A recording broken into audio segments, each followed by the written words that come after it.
I think we actually are live right now. I'm still fiddling with the camera. See if we get over there, you can see all that stuff outside the green screen. I want to be right in the middle of the screen. Okay, now, where's my stuff? There, April 26th. Hi there, and welcome to this day in history for April 26th. April 26th is the 116th day of the year in the Gregorian calendar, 117th in leap years, with 249 days remaining to the end of the year. If you happen to see yesterday's episode, or even if you haven't seen that one yet, yesterday's word was eponym.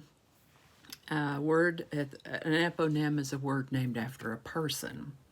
And we're going to talk about an eponym today. Today's word is derby. Derby is a noun that means a particular kind of race, like the Kentucky Derby, usually a horse race, yes, like the Kentucky Derby.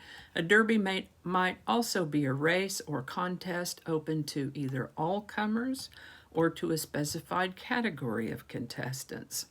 In Britain, a derby can be a game between local sports teams, and then of course there's the derby hat, which is a man's stiff felt hat with a dome-shaped crown and a narrow brim. This became fashionable in America because shoppers were told that the British wore these types of hats at horse races. This word is named after Edward Smith Stanley, the 12th Earl of Derby. He lived from 1752 to 1834, and in 1780, he and his friends organized a race between their 3-year-old horses at Epsom Downs in England, with a prize to the winner. This race became an annual event and one of Britain's most important national sporting events. The Kentucky Derby and the French Derby are also famous horse races in the USA and France, respectively. First known use of the word derby in this type of definition is 1796, derby. And with that, we'll move on into the things that happened today, April 26th, throughout history. This is the birthday of French-American naturalist, ornithologist, and self-taught painter John James Audubon, born April 26, 1785. His love for birds and art developed into a plan to make a complete pictorial record of all the bird species in North America.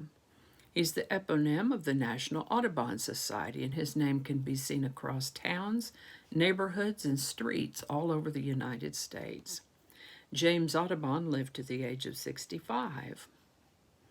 The Salk polio vaccine field trials began on April 26, 1954, with the children at Franklin Sherman Elementary School in McLean, Virginia. About a year later, the vaccine was declared safe and effective. Polio, which is short for poliomyelitis, is an infectious disease caused by a virus that has existed at least thousands of years. It may be acquired by eating, drinking, or otherwise ingesting contaminated food or water, and then it moves through the digestive system into the body, where it affects the central nervous system, causing muscle weakness and paralysis. Most often it affects the legs, but it can also affect muscles and other parts of the body. Some might experience generalized weakness that they didn't have the strength to breathe, and a negative pressure device called an iron lung was developed, used mostly in the 50s and 60s, although I understand they still exist, to help people breathe. Many people recover from polio, some do not. It has about a 2 to 5% mortality rate in children, 15 to 30% in adults. That's interesting. Initial symptoms can range from none to a headache with muscle stiffness and pain, which can last from 1 to 2 weeks. Some people may experience what is known as post-polio syndrome, where one experiences muscle weakness similar to that experienced during the active phase of the initial infection. Once infected, there's no specific treatment, but it is preventable with a series of the polio vaccine. The Americas were declared polio-free in 1994, with the last known case being a boy in Peru in 1991. For more information about polio, I will put a link in the description once the live is finished and descriptions go up. Alrighty, that's all I have for you today. So thanks for watching, and I'll see you tomorrow.